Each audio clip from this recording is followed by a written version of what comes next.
بسم اللہ الرحمن الرحیم۔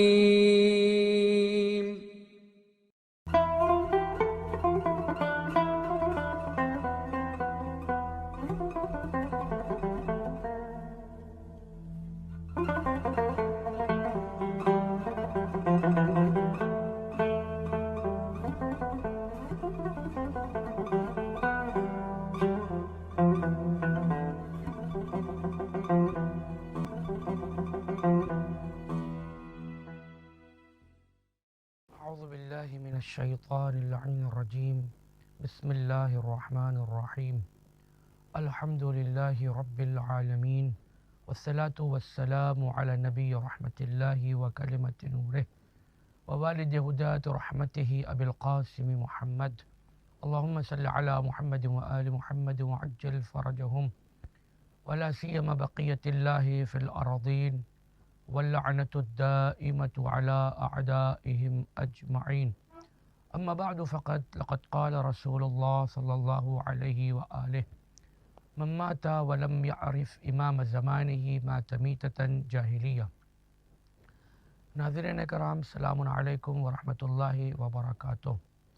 معرفت امام زمانہ عجل اللہ تعالی فرج الشریف اور ماہ رمضان کے پروگرام میں دوسری قسط میں آپ حضرات کا خیر مقدم ہے۔ پہلے پروگرام میں پہلی قسط میں ہم نے یہ بیان کیا کہ کیوں اس موضوع کا انتخاب کیا گیا، معرفت امام زمانہ عجل اللہ تعالی فرج الشریف اور ماہ رمضان، چونکہ بہت سے موضوعات ہیں جس کے اوپر گفتگو کی جاتی ہے اور کی جا سکتی ہے، تو یہ عرض کیا تھا کہ سب سے اہم موضوعات میں موضوع یہی ہے کہ ہم اپنے زمانے کے امام علیہ السلام کو پہچانیں۔ اس میں کل یہ بیان کیا تھا کہ ہمارے لیے وسیلہ پروردگار عالم کا، اوپر سے کسی بھی آنے والی چیز کا اور نیچے سے ہماری جانب سے کسی بھی جانے والی چیز کا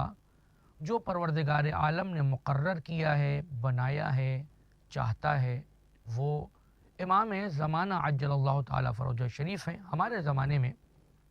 اور قرآن مجید کی آیت کریمہ بھی ہے، سورہ اسراء میں موجود ہے، اس میں پروردگار فرماتا ہے بسم اللہ الرحمن الرحیم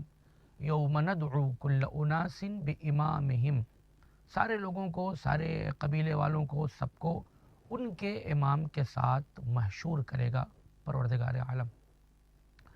تو یہ سلسلہ کل عرض کیا گیا کہ وسیلہ ہے ساری چیزوں کے لیے، جس کو عرض کیا تھا کہ تفصیل سے بیان کریں گے، جیسا کہ دعائے ندبہ جو کہ نہایت ہی معروف دعا ہے اور چاروں عیدوں میں جسے پڑھا جاتا ہے، خصوصاً روز جمعہ جس دعا کی تلاوت کیا جاتا ہے، جس دعا کو پڑھا جاتا ہے، دعائے ندبہ معروف دعا ہے جس میں یہ سارے جملے موجود ہیں۔ مثلاً این السبیل بعد السبیل، کہ سبیل کے بعد دوسرا سبیل کہاں ہے؟ دعا پڑھنے والا انسان اپنے زمانے کے امام علیہ السلام سے مخاطب ہے اور امام سے سوال کر رہا ہے، پوچھ رہا ہے، گریہ کر رہا ہے، پروردگار عالم سے دریافت کر رہا ہے کہ میرے امام کہاں ہیں۔ سبیل پروردگار، جیسا کہ قرآن مجید کی متعدد روایات، جس میں قرآن مجید میں پروردگار عالم نے لفظ سبیل، لفظ سبل، لفظ صراط، یہ جتنے بھی استعمال کیے ہیں پروردگار عالم نے، وہ سب سے مراد، جیسا کہ اہل بیت اطہار علیہ السلام کی روایات ہیں، احادیث ہیں، اس سے مراد پروردگار عالم نے اہل بیت اطہار محمد و آل محمد علیہ وعلیہ السلام کو قرار دیا ہے۔ اسی دعائے ندبہ میں دوسرے جو بہت سے جملے موجود ہیں، مثلا اس میں ایک جملہ آتا ہے این السبب المتصل بین الارض والسماء، وہ سبب کہاں ہے جو زمین اور آسمان کو متصل کرے ہوا ہے، ملائے ہوا ہے، زمین و آسمان کا سبب، وسیلہ، ذریعہ۔ اور اگر اس کو واضح طور پر ہم دیکھنا چاہیں کہ ہمارے زمانے کے امام ہمارے لیے وسیلہ ہیں، سبب ہیں، ذریعہ ہیں، صراط مستقیم ہیں ہمارے لیے، جیسا کہ ہم روز اور ہر نماز میں پڑھتے ہیں اہدنا الصراط المستقیم صراط الذین انعمت علیہم، تو ہمارے صراط مستقیم اہل بیت اطہار علیہ الصلوۃ والسلام، اور ہمارے زمانے میں سرکار امام حجت عجل اللہ تعالی فرجہ الشریف ہے، زیارت آل یاسین جسے کہ زیارت ندبہ بھی کہا جاتا ہے۔ اس سلسلے سے ایک اہم چیز عرض کرنی ہے کہ ہمارے پاس مومنین کے پاس کتابوں میں جو زیارت آل یاسین موجود ہے اس کو شاید مجازن اور تسامحاً یعنی کہنے کی حد تک یہ کہا جا سکتا ہے کہ یہ زیارت آل یاسین ہے۔ یہ کہہ سکتا ہے انسان کہ زیارت آل یاسین صغیرہ، حالانکہ اس طریقے سے وارد نہیں ہوا ہے، لیکن مجازن اور تسامحاً یعنی کہنے کی حد تک، چونکہ جو اصل زیارت آل یاسین علماء نے نقل فرمائی وہ ہمارے پاس نہیں ہے، خاص کر کے اردو زبان میں۔ شاید 100 میں سے 1% کسی کے پاس ہو، کسی نے نشر کیا ہو۔ 90% 80% جتنی بھی کتابیں ہیں اس میں جو زیارت آل یاسین موجود ہے، حالانکہ خود کتاب مفاتیح الجنان میں بھی عباس قمی رحمۃ اللہ علیہ کے جو زیارت آل یاسین موجود ہے اس کے لیے بعض علماء اور مراجع اور محققین نے فرمایا کہ یہ زیارت آل یاسین ناقص ہے، حتیٰ کہ اس زیارت آل یاسین کے ساتھ جو دعا بعد میں بیان کی گئی ہے وہ دعا بھی کوئی دوسری ہے جو اس میں ایڈ ہو گئی ہے۔ اب وہ یہ کیوں ہوا، یہ کیسے ہوا، ممکن ہے انشاءاللہ آگے کی نشستوں میں اور گفتگو میں اس چیز کے اوپر بحث کیا جائے اور روشنی ڈالی جائے، جیسا کہ علماء نے اور مراجع نے فرمایا ہے، تو اس سے شاید بات واضح ہو جائے۔ تو اصل زیارت آل یاسین جسے مثلا سید ابن طاؤس رحمۃ اللہ علیہ نے کتاب مصباح الزائر میں نقل فرمایا ہے، جناب محمد ابن جعفر مشہدی رحمۃ اللہ علیہ نے کتاب المزار الکبیر میں نقل فرمایا ہے، علامہ مجلسی رحمۃ اللہ علیہ نے کتاب بہار الانوار میں ان دونوں کے حوالے سے نقل کیا، اور دیگر علماء نے بھی نقل فرمایا ہے۔ تو اصل زیارت آل یاسین وہ ہے جو ہم پڑھ رہے ہیں، اس میں وہ ثواب، وہ مقام اور وہ چیزیں حاصل نہیں ہو سکتی۔ جو امام نے کہا ہے، جو امام کی لفظیں ہیں، ہمیں اس حساب سے چلنا پڑے گا۔ تو بہرحال یہ اس کو شائع بھی کرایا گیا ہے، یہاں پر بعض لوگوں نے شائع کیا ہے اس اصل زیارت آل یاسین کو، جو تقریباً 2 سے 3 صفحات کے اوپر 4 صفحات کے اوپر مشتمل ہے، جو اصل زیارت آل یاسین ہے۔ تو آپ میں سے جو حضرات بھی اس زیارت کو پڑھتے ہوں تو ان کے لیے بہتر یہی ہے کہ وہ اصل زیارت کو حاصل کریں، رابطہ کریں کہیں سے بھی، انشاءاللہ ان کو یہ زیارت آل یاسین جو اصل ہے، جو ان کتابوں میں موجود ہے، اس کو پڑھیں انشاءاللہ، تو اسی سے وہ فائدہ ہوگا اور اس کے ثواب اور اس کے مراتب ساری چیزیں انشاءاللہ حاصل ہوں گی۔ اس زیارت آل یاسین میں جو کہ ناحیہ مقدسہ سے سرکار حجت عجل اللہ تعالی فرجہ شریف سے مروی ہے، صادر ہوئی ہے، اس میں امام علیہ الصلوۃ والسلام کے انشاءاللہ آگے کی نشستوں میں پوری زیارت کے اوپر گفتگو ہوگی، انشاءاللہ اس کے متعدد جملوں کے اوپر گفتگو ہوگی، اس کی جب شرح بیان کی جائے گی۔ لیکن ابھی جیسا کہ موضوع میں یہ بات آئی ہے، اس وجہ سے دلیل کے طور پر عرض کر رہے ہیں۔ اس میں امام علیہ الصلوۃ والسلام فرماتے ہیں فما شیء منہ الا وانتم لہ السبب والیہ السبیل، کہ اے اہل بیت عصمت و طہارت، اے میرے زمانے کے امام، کوئی بھی ایسی چیز ہماری جانب سے، پروردگار عالم کی جانب سے، حدیث کے الگ الگ صیغے منہ ہے، بعض میں منا ہے، کوئی بھی ایسی چیز نہیں ہے مگر یہ، کوئی بھی چیز مطلقاً کوئی بھی چیز ایسی نہیں ہے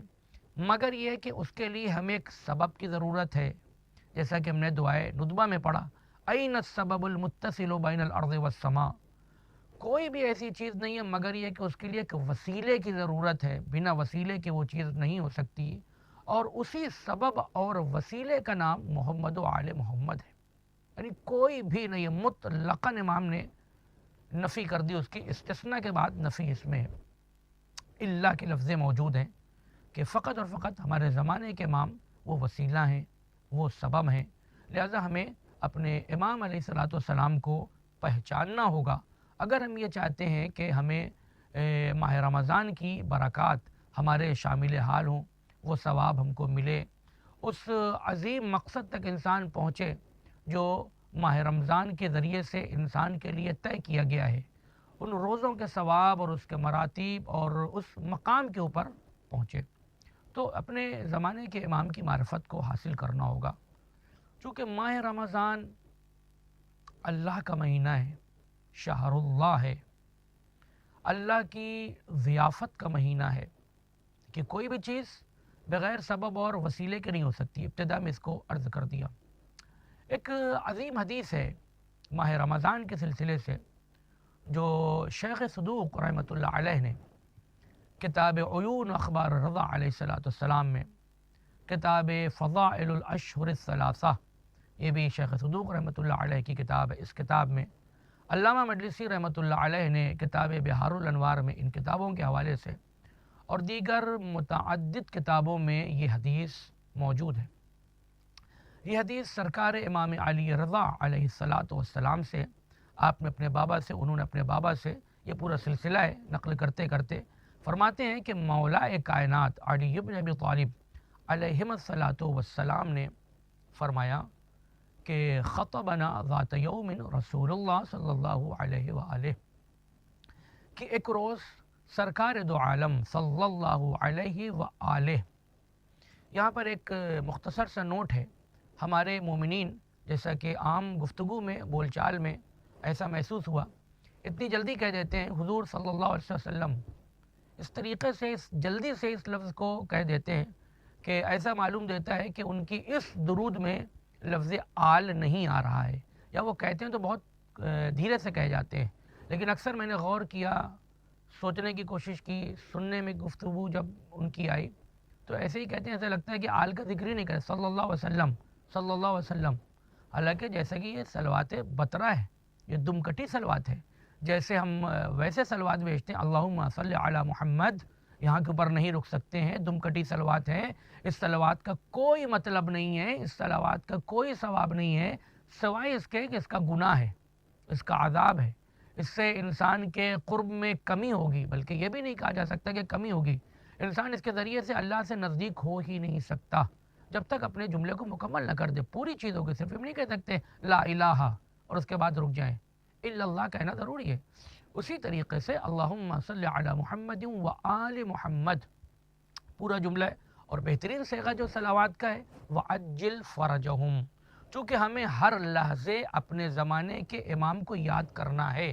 پہلی نشست میں ذکر کیا ہے اور یہاں پر بھی اس چیز کو اور واضح اور جلی طور پر بیان کرنا چاہتے ہیں کہ ہر شے کے لیے جو وسیلہ ہے وہ اہل بیت علیہ السلام، ہمارے زمانے میں ہمارے زمانے کے امام، یعنی ہماری پڑھی ہوئی نماز، ہمارا روزہ، ہمارا زکوٰۃ، حتیٰ کہ ہم یہ جو عزاداری کر رہے ہیں ایام عزائے فاطمیہ سلام اللہ علیہ میں جناب زہرا سلام اللہ علیہ کے لیے عزا کر رہے ہیں،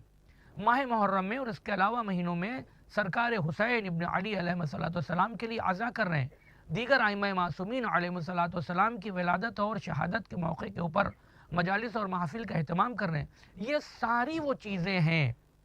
کہ جب تک ہم اپنے امام کا تصور نہ کریں، اپنے امام کو وسیلہ نہ بنائیں، ہم اس تک نہیں پہنچ سکتے۔ ہمیں مجلس کرنا امام حسین علیہ السلام کی، محبت کرنا امام حسین علیہ السلام سے، یعنی ان 13 کے لیے جو دروازہ ہے ہمارے لیے فی الحال اس زمانے میں، اس دروازے جسے باب اللہ کہا جاتا ہے، دعائے ندبہ میں اور دوسری ساری دعاؤں میں موجود ہے، این باب اللہ الذی منہ یؤتی، وہ دروازہ کہاں ہے جس سے اللہ تک پہنچا جاتا ہے، وہ دروازہ کہاں ہے جس سے 13 معصومین علیہ السلام تک پہنچنا ہے، وہ 14واں دروازہ ہے، ہمارے زمانے کے امام ہیں۔ اگر ہم ان سے دور ہو گئے تو نہ ہماری نماز روزہ، نہ ہماری مجلس ماتم، کوئی بھی چیز ہماری وہاں تک نہیں پہنچ سکتی۔ تو ہمیں اپنے زمانے کے امام علیہ السلام کو پہچاننا ہے اور سمجھنا ہے، یہی ذریعہ ہے اور یہی ہمارے لیے وسیلہ ہے۔ تو اس چیز کو عرض کر رہے تھے کہ سبب اور وسیلہ ہمارے زمانے کے امام ہیں، جس کے ذریعے سے ہم کو آگے بڑھنا ہے، اپنی زندگی کو گزارنا ہے۔ تو ماہ رمضان کے لیے عرض کر رہے تھے کہ روایات مختلف ہیں ماہ رمضان کے لیے، تو اس حدیث تک پہنچے تھے کہ فرماتے ہیں مولا کائنات علیہ السلام کہ سرکار دو عالم صلی اللہ علیہ وآلہ نے ایک روز خطبہ ارشاد فرمایا، اور اس خطبے میں فرماتے ہیں کہ ایھا الناس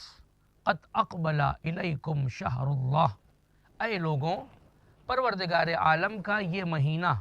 تم تک آ گیا، تم تک پہنچ گیا۔ پروردگار عالم کا یعنی تم لوگ ماہ رمضان میں موجود ہو،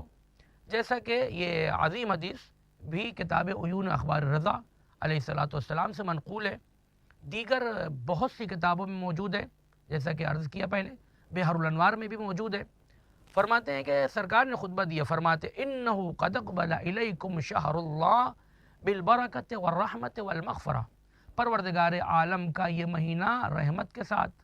غفران کے ساتھ، مغفرت کے ساتھ آ گیا ہے۔ یعنی اب تمہیں کوشش کرنا ہے کہ تم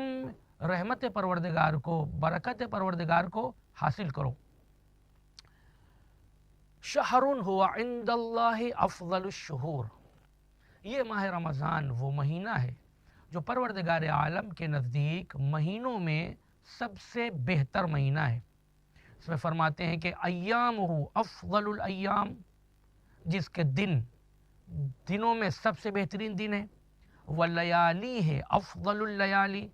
جس کی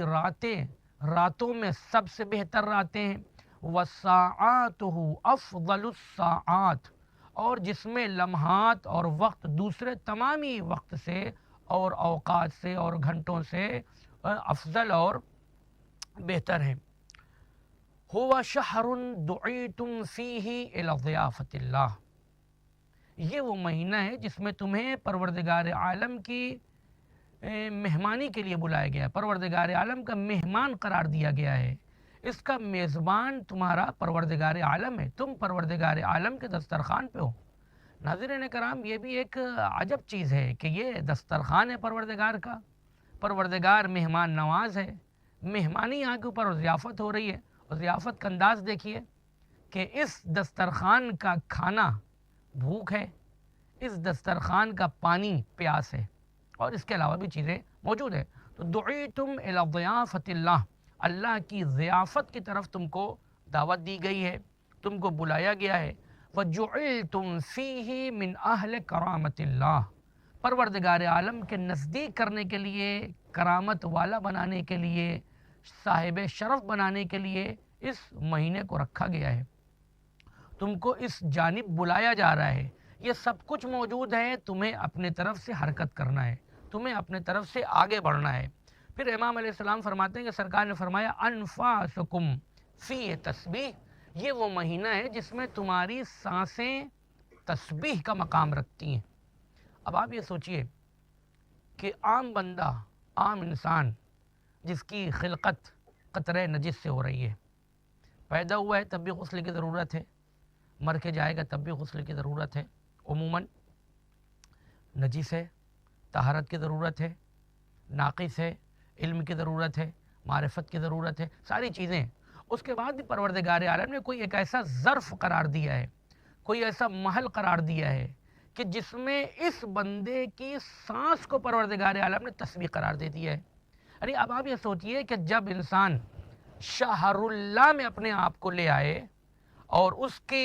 قیود اور اس کے شرائط، ساری چیزوں کا اہتمام کرے، تو وہاں اس کی سانسیں تسبیح بن جاتی ہیں۔ وَنَوْمُكُمْ فِيهِ عِبَادَةٌ، اور تمہاری نیندیں عبادت ہیں، یعنی سونا عبادت بن رہا ہے۔ وَعَمَلُكُمْ فِيهِ مقبول، تمہارے اعمال اس میں قبول ہیں، قابل قبول ہیں، مقبول ہیں۔ وَدُعَاؤُكُمْ فِيهِ مستجاب، اور تمہاری دعائیں قبول ہوں گی اس مہینے میں۔ تو وہ ناقص انسان مثلاً جو نجس بھی ہے، پیدا ہونے کے بعد بھی غسل ہے، مرنے کے بعد بھی غسل ہے، وہ اس مقام کے اوپر پہنچ سکتا ہے۔ تو آپ سوچئے کہ جو پروردگار عالم ایک مہینے کو ایسا قرار دے رہا ہے جس سے منسلک ہونے کے بعد، جس میں جانے کے بعد اس عظیم مقام کے اوپر پہنچ رہا ہے، تو اگر انسان شہر اللہ کے ساتھ ساتھ شہر اللہ میں اور اس کے علاوہ ولی اللہ سے نزدیک ہو جائے، چونکہ اس شہر اللہ کی جو صفات ہیں، اس کی جو کوالٹیز ہیں، یہ اسی وقت ہمیں ملیں گی جب ہم ولی اللہ کے ساتھ ہوں۔ یہ ساری چیزیں، نماز، روزہ، عبادت، حج، یہ جتنی بھی عبادات ہیں، یہ اسی وقت اپنا اثر دے پائیں گی جب ہم ولی اللہ کے ساتھ ہیں۔ قرآن نے بالکل صاف کہا ہے سورہ توبہ میں حدیث مقام پر، بسم اللہ الرحمن الرحیم، یا ایھا الذین آمنوا اتقوا اللہ وکونوا مع الصادقین، تقوی اختیار کرو، سچوں کے ساتھ ہو جاؤ۔ تقوی اہل بیت اطہار علیہ الصلوۃ والسلام ہے، سچوں کے ساتھ ہو جاؤ، یعنی محمد و آل محمد علیہ وعلیہ الصلاۃ والسلام کے ساتھ ہو جاؤ۔ تو اب سوچئے کہ اس مہینے میں آنے کے بعد انسان کے سانسیں عبادت بن رہی ہیں، انسان کے نیند عبادت بن رہی ہے، اس کی سانسیں تسبیح بن رہی ہیں۔ تو اگر انسان اپنے آپ کو ولی اللہ میں ضم کر دے، اپنے آپ کو اللہ کے ولی میں ختم کر دے، حالانکہ اس طریقے سے کوئی مسئلہ نہیں ہے، چونکہ اللہ نے ایک چیز بالکل واضح کر دی ہے، بالکل واضح کر دی ہے، دو چار کی چیز ہے۔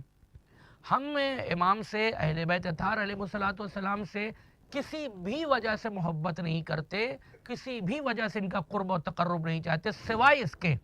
کہ ان کی محبت ہی اللہ کی محبت ہے۔ بس دو کوئی چیز نہیں ہے کہ پہلے ہم اہل بیت علیہ السلام سے محبت کریں پھر اللہ سے کریں گے، پہلے اہل بیت علیہ السلام کے قریب آئیں اور پھر اللہ کے قریب آئیں گے۔ جہاں بعض لوگوں نے یہ نظریہ بھی دے دیا کہ اب ہم کچھ دیر تک تو اہل بیت علیہ السلام کی ضرورت ہے